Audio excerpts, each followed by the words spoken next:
क्या आपके मन में भी ये सवाल आता है कि मोक्ष या फिर मुक्ति है क्या? आज के इस वीडियो में मैं बात करने वाला हूँ मोक्ष या मुक्ति के बारे में। क्या होता है ये, और मोक्ष के बाद क्या होता है, और 4 टाइप्स के मोक्ष या फिर मुक्ति के बारे में हम डिटेल में समझेंगे। आज के इस वीडियो में सिंपली एक्सप्लेन के हम लोग बात करने वाले हैं मोक्ष या मुक्ति के बारे में। बाय द वे, मेरा नाम प्रियांक है एंड आप देख रहे हैं सिंपली एक्सप्लेन्ड, वो भी हिंदी में। मोक्ष या मुक्ति के 4 प्रकार जानने से पहले चलिए जानते हैं मोक्ष का असली अर्थ क्या है। मुक्ति का एक सिंपल वर्ड आपने देखा होगा, फ्रीडम या लिबरेशन। एक सरल भाषा में अगर मैं समझाऊं तो एक बच्चे को लगता है कि उसके पेरेंट्स उसे लिमिट करते हैं, यानी कहीं जाने नहीं देते, या फिर उसके टीचर्स उसे लिमिट करते हैं ज़्यादा होमवर्क देके। इसी तरह एक जवान इंसान को लगता है कि सोसाइटी उसे लिमिट करती है दारू या सिगरेट या ऐसी चीज़ों से दूर रहने, या किसी महिला या लड़की को लग सकता है कि उसे छोटे कपड़े पहनने से उसके हस्बैंड या फिर सोसाइटी उसे लिमिट करती है। इसी तरह आपके लिमिट को क्रॉस करना, यानी आपको फ्रीडम दिलवाना, इसी का मतलब है मुक्ति या फिर मोक्ष। जैसे जैसे हम मैच्योर होते जाते हैं हमें असली लिमिटेशंस का मतलब पता चलता है। हमारे असली लिमिटेशंस हैं हमारे आसपास की कंडीशंस और डिज़ायर्स। डिज़ायर्स काफ़ी प्रकार के हो सकते हैं। डिज़ायर्स यानी हमें अंदर क्या चाहिए, इसी के साथ हमें बाहर की कंडीशन क्या है, और इसी के बीच का डिफरेंस जो है, इसी को सफरिंग बोलते हैं, यानी जो हमें दुख देता है। सरल भाषा में समझने की कोशिश करते हैं। फॉर एग्ज़ाम्पल, अगर किसी को कोई अच्छा लगता है तो बाहरी कंडीशन ये है कि उसे वो चाहिए, इसी के साथ अंदरूनी कंडीशन ये है कि उसे वो नहीं मिल पा रहा। इसी बीच के डिफरेंस को दुख कहा जाता है। अब इसे थोड़ा डिटेल में जानने की कोशिश करते हैं। एक होता है इनर कॉन्शियसनेस यानी अंतःकरण, दूसरा होता है आउटर इंस्ट्रूमेंट्स या फिर बाहर की वस्तुएं। प्रैक्टिकली अगर हम इन दोनों को कंट्रोल करें तो हमें दुख नहीं होगा, और यही लिमिटेशन हमें मोक्ष तक पहुंचा नहीं सकती। फॉर एग्ज़ाम्पल, किसी को घर जाने के लिए गाड़ी की ज़रूरत लगती होगी, या फिर वो उसकी बेसिक नेसेसिटी बन जाए, इसी को कहा जाता है बाहरी इंस्ट्रूमेंट्स।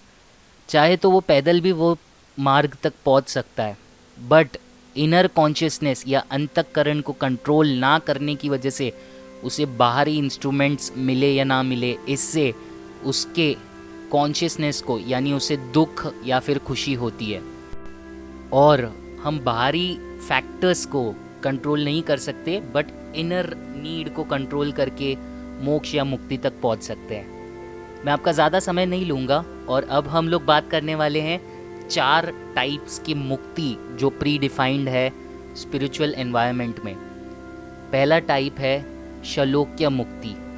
अब सिंपल टर्म में अगर हम बात करें, शलोक्य मुक्ति का मतलब है हम उस ड्रीम या उस वर्ल्ड में पहुंच जाएं जिसमें हमें जो बाहरी एनवायरनमेंट्स हैं उसकी नीड हो। फॉर एग्ज़ाम्पल, मुझे एक गाड़ी की नीड है तो मैं उस जगह पहुंच जाऊं जहां मैं कोई भी गाड़ी को ख़रीद सकूं। इसी तरह अगर हम स्पिरिचुअली इस चीज़ की बात करें तो जो भी आप इष्ट देव को प्रे कर रहे हैं, अगर उसके रीम या फिर उसके वर्ल्ड में अगर आप पहुंच जाएं, इसी को कहा जाता है शलोक्य मुक्ति।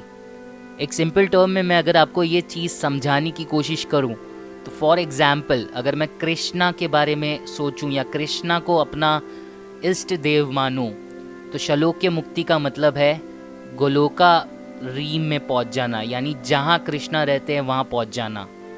इसी को कहा जाता है शलोक्य मुक्ति। ये पहला स्टेप है और पहली मुक्ति का टाइप है, एंड बाकी सारी मुक्तिज इसी पे डिपेंड करती है। फॉर एग्ज़ाम्पल, अगर आप गाड़ी लेना चाहते हैं या फिर कोई एक फिज़िकल वस्तु चाहते हैं, तो पहली चीज़ आपको करनी है उस वस्तु को लेने के लिए केपेबल बनना है, या फिर उस वर्ल्ड में जाना है जहाँ पे वो वस्तु है। इसी तरह शलोक्य मुक्ति को डिफ़ाइन किया जाता है। अब स्पिरिचुअल वर्ल्ड में आता है सेकेंड पार्ट, यानी समीप्य मुक्ति।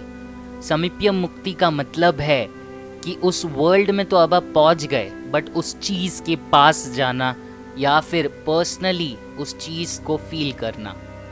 इन सिंपल टर्म्स में अगर आपको इस चीज़ को समझाने की कोशिश करूं, तो फॉर एग्जाम्पल प्रीवियस एग्जाम्पल में हमने कहा था कि हम कृष्णा को अगर हम हमारा इष्ट देव मानते हैं, तो उसके रीम या फिर उसके वर्ल्ड में रहना इज़ फर्स्ट स्टेज ऑफ मुक्ति, बट उसके पास यानी एज अ फ्रेंड या फिर एज अ क्लोज मेंबर या फिर उसके आस पास रहना, इसे कहा जाता है समीप्य मुक्ति।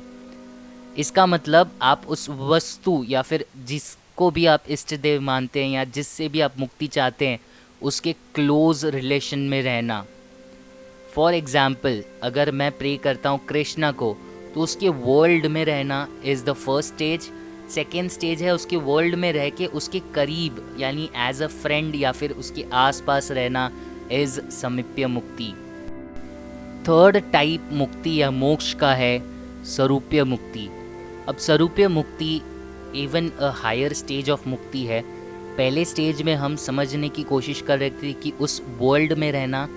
सेकेंड मुक्ति का टाइप जो था समीप्य मुक्ति, उसमें हम उस वस्तु या उस डेटी या उस इष्ट देव के आसपास रहना चाहते थे, जबकि थर्ड स्टेज में हम उसकी तरह बन जाते हैं।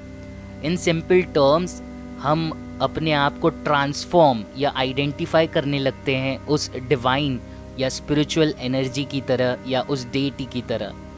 अगर मैं प्रीवियस एग्जाम्पल्स लूँ तो कृष्णा हम सभी को पता है विष्णु के अवतार हैं। सो इन दैट टर्म अगर स्वरूपीय मुक्ति की बात करें तो स्वरूपीय मुक्ति पाना यानी कृष्णा की तरह बन जाना या फिर विष्णु जी बन जाना या विष्णु जी की तरह बन जाना। सो इन सिंपल टर्म्स अगर मैं स्पिरिचुअली बात करूं तो उस डेटी या उस स्पिरिचुअल एनर्जी की सारी खूबियां आप में जब आ जाएं, तो इन दैट केस आप अपने आप को भी उसी की तरह मान लें या उसी तरह बन जाएं, बोथ इंटरनली एंड एक्सटर्नली। उसी को कहा जाता है स्वरूपीय मुक्ति। इसमें आपको डिवाइन एनर्जी या उसकी फॉर्म की तरह बनना होता है या फिर बन जाते हो, जिससे उनकी तरह नॉलेज इंटरनली एक्सटर्नली उनकी तरह एसेंस एंड उनकी सारी खूबियाँ आप में आ जाएं। आप उनकी तरह बन जाते हो, वो नहीं बन जाते। इसी को कहा जाता है फोर्थ और थर्ड मुक्ति के बीच का डिफरेंस, यानी जो चौथी मुक्ति या मोक्ष है वो है सहुज्या मुक्ति। थर्ड मुक्ति में हम उनकी तरह या उनके जो प्रेजेंस है या उनकी जो क्वालिटीज़ है उनकी तरह उनके एट्रीब्यूट्स को यानी उनकी जो भी पॉजिटिव चीज़ें as well as negative internal और एक्सटर्नल उनकी सारी चीज़ें अपने अंदर ले लें एंड उनका एक फॉर्म बन जाएं या उनकी तरह बन जाएं और उनसे यूनाइट हो जाएं।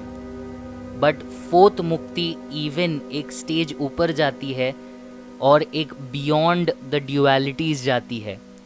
फोर्थ मुक्ति जैसे मैंने कहा वो है सहुज्य मुक्ति। अब ये हाईएस्ट फॉर्म है लिबरेशन का यानी फ्रीडम का। इसमें क्या होता है, आप जो इंडिविजुअल है वो जिस भी डेटी या इष्ट देव की पूजा करता है या उसके तरह बनना चाहता है, वो उससे यूनाइट हो जाता है। ये एक अल्टीमेट स्टेज है जहाँ पे आपको उनसे यूनाइट भी होना है और आप और उनमें कोई फ़र्क ना रहे, यानी सुप्रीम कॉन्शियसनेस बन जाए।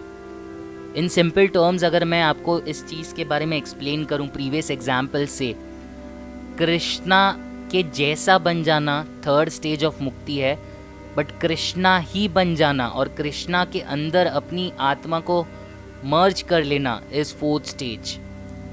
इसी तरह इन सिंपल टर्म्स अगर मैं कहूँ तो आपका एग्जिस्टेंस ही ख़त्म हो जाता है और कॉन्शियसनेस आपका ख़त्म हो जाता है और आप सब यानी हम सब एक हो जाते हैं। इसी को कहा जाता है सहुज्य मुक्ति।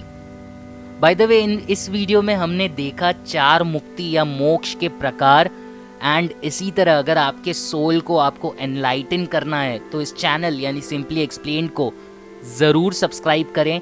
और ऐसे ही वीडियोस के लिए इस YouTube चैनल पे अगर आप सब्सक्राइब करते हैं, इसी के साथ नीचे डिस्क्रिप्शन में बहुत सारी चीज़ें हैं जो आपको डिटेल में ये चीज़ें समझने में भी मदद करेगी। प्लस मेरे साथ कनेक्ट कीजिए on Instagram and other social media platforms. That's all for this video. Again मेरा नाम है प्रियांक और आप देख रहे थे सिंपली एक्सप्लेन्ड, वो भी हिंदी में।